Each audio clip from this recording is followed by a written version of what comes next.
Ismet Bajramović. تبلوا بالقليل من القليل تبلوا بالقليل من القليل وهي الزاد للسفر الطويل وهي الزاد للسفر الطويل تبلوا بالقليل من القليل تبلوا بالقليل من القليل وهي الزاد للسفر الطويل وهي الزاد للسفر الطويل وطاعته غنى الدارين فالزم وطاعته غنى الدارين فالزم وفيها العز للعبد الذليل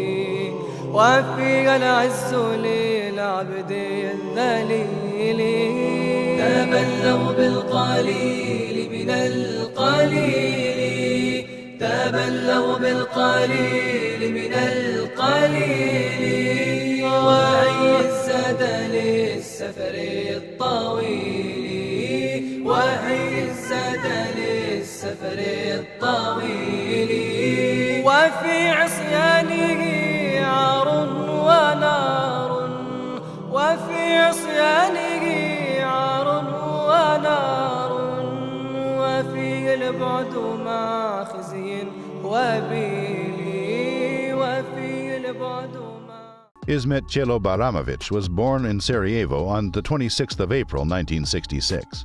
His nickname, Ćelo, Ismet was sentenced to 11 years in jail. He was sent to the infamous Zenica prison. Out of the 11 years he was sentenced to, Ćelo served 6 and he was released in 1991, becoming the godfather of Sarajevo. When he exited jail, he started to work as a debt collector for the bosses of the underground in Sarajevo. And you really didn't want to avoid payment to him, since the police were on his side. And let's just say he was a gifted torturer and a demolitionist. There are stories of nightclub owners not wanting to give him his share of the pie, and his men professionally disassembling the building. What Bajramović told his men to destroy had to look like a quarry after the action. He rapidly rose through the ranks of the mob to become the most powerful criminal in Sarajevo at that time. The 90s in Yugoslavia were a very dark decade, marked by ethnic wars from 1991 to 2001. Ismet joined the military and actually helped the defenders, especially in 2 decisive battles for Sarajevo. The first one was on May 2, 1992, in the battle for the presidency of Bosnia and Herzegovina. They fought in Skenderia against the special forces of the JNA from Nis. The other battle was just 2 weeks later on May 16, 1992, the Battle of Pofalić.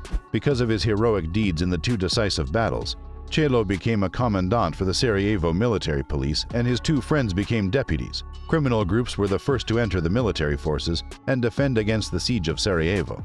They were not too keen to protect the city from the attackers. They rather wanted to protect their criminal territory. And under the veil of war and the military uniforms, it was very easy to profit, especially as a head of the military police.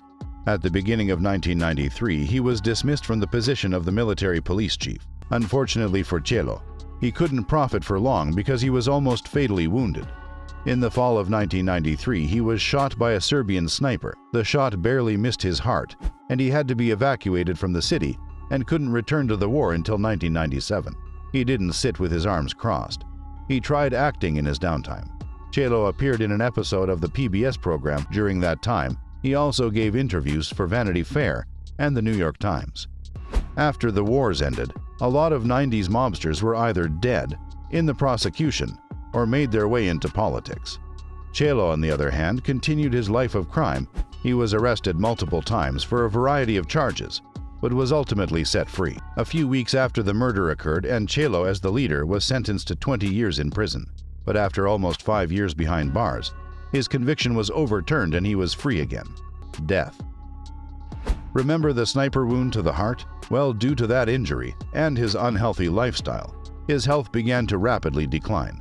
Inhumane prisons in Bosnia at the time didn't help either. On the 17th of December 2008, shocking news appeared in Yugoslavia. Ismet Bajramović, the godfather of Sarajevo, former chief of the military police, to some a criminal and to some a hero, was found dead in his apartment due to suicide. He had shot himself in the temple of the eye with a pistol, but unofficially his rapidly declining health was said to be the motive. He always cared for himself and didn't want to die as a sick old man. He wanted to go on his own terms, with the ringleaders of organized crime and some murders. Of course, no one wants to talk about all this publicly, and whether the stories circulating in Sarajevo are true still stays unknown. Well, I hooked up with an individual that I inspired to be like. When you watch some of the other Goodfellas and you hear about Al Capone, this individual was the closest resemblance to those people, and I wanted to be the top of that lifestyle. And he took great care of me. He took me into his home, his many homes. He showed me around and said, pick one. And I saw the lifestyle. He had that country. Basically, it was his, and he was someone who you didn't want to cross, and he was respected, and I took to him, and we were very close. Eddie returned to Chicago from Bosnia with a new understanding of the world. And the same way he demanded respect and loyalty, this is something that I demanded, and if I didn't get, then I took, and I put fear in people the same way he was doing. Influenced by his father's work in the club industry, Eddie naturally began to seek out that path. We worked for one of the largest promoters in Chicago. Eddie worked for him and I worked for him as well. Eddie was one of the guys, one of the enforcers. He used to run around, basically just beat up people. That was really Eddie's nature and his essence. Eddie was also a ladies' man. Eddie brought in a lot of the ladies. At any given moment, he could have 7 to 8 women that are running around the club looking for him. While all of this was happening, Eddie, who loved to fight, found a new form of release in Brazilian Jiu-Jitsu. You know, there's 24 hours in the day, but it seemed like for 25 hours he was training. You know, he was researching, training, sparring, just, you know, was in love with it. Jiu-Jitsu, you know, changed him, you know. But Jiu-Jitsu wasn't enough to keep Eddie away from the cooler lifestyle. I know Eddie's presence was very significant in the club.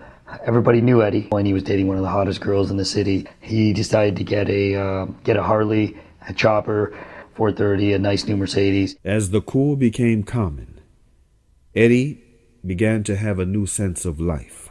We were about 6 months into owning this nightclub together. We were probably drinking 6 nights a week because we were at the bar all the time. So as training went down, the amount of women went up. And Eddie, I think to this day, may look at it God's way of kind of saying, yeah, you're having fun, but this isn't the way you're supposed to be having fun. All the power he possessed still made him feel helpless. As strong as he is and as intimidating as he is as an individual, it really didn't matter. There was no peace. The glamorous life Eddie had been living felt shallow and empty. There was no peace of mind. Initially when we met, Eddie seemed pretty perfect. The perfect lifestyle. All the women, all the cars. Tough guy, he can do anything he wants to do, runs around with his head up. But as I got to know him, it seemed flawed. There was things missing. His physical being was great for his ego, but it left him empty. Feeling lost, Eddie started searching for answers. It didn't take long before Eddie was reminded of death. I was in Brazil. I was maybe a week from coming home, and I was talking to my brother on the phone. And then he asked me a question on Islam, like, did you read this book? He wanted to make sure himself and inside his heart that that was the truth. When my brother first started to learn Islam, he was so enthusiastic. It wasn't about forcing people to change. Eddie's newly acquired knowledge allowed him to see life in a very different way. So he started less and less going to the club. He'll go to his parties but leave, like be there for an hour and leave. Sometimes he wouldn't even show up and just have me and someone else run it. He kind of like wanted to talk to people about Islam, but then he was kind of being a hypocrite because he was in the scene, and I think it forced him more to get out of it. Eddie had stopped drinking at this point. Me and Eddie used to drink a lot. Eddie used to drink maybe more than me. At that point, Eddie had quit drinking. This is over a 2-3 month time period. He was praying 5 times a day. He was doing a lot of reading, a lot of studying on Islam. Giving up the old lifestyle proved to be a real struggle for Eddie, but determined as he was, he quickly adapted to the situation. When that first episode of that show aired, I think that's when you saw the full formation coming to home. This guy's changed. What's going on here? The Dean Show, combined with his passion for jiu-jitsu, has made Eddie achieve goals he never thought possible. Eddie's purpose with the Dean Show was to enlighten people who might be in a similar condition as he was in the past. It is good for him to make up for all those times that he missed doing what is right. So, you know, and he probably realizes that. That's why he's working extra hard, you know. So. Eddie continues his struggle to help people find a way that has been lost to them. For he himself is an example of redemption. He is living proof that if one puts his or her mind to it, they can achieve anything.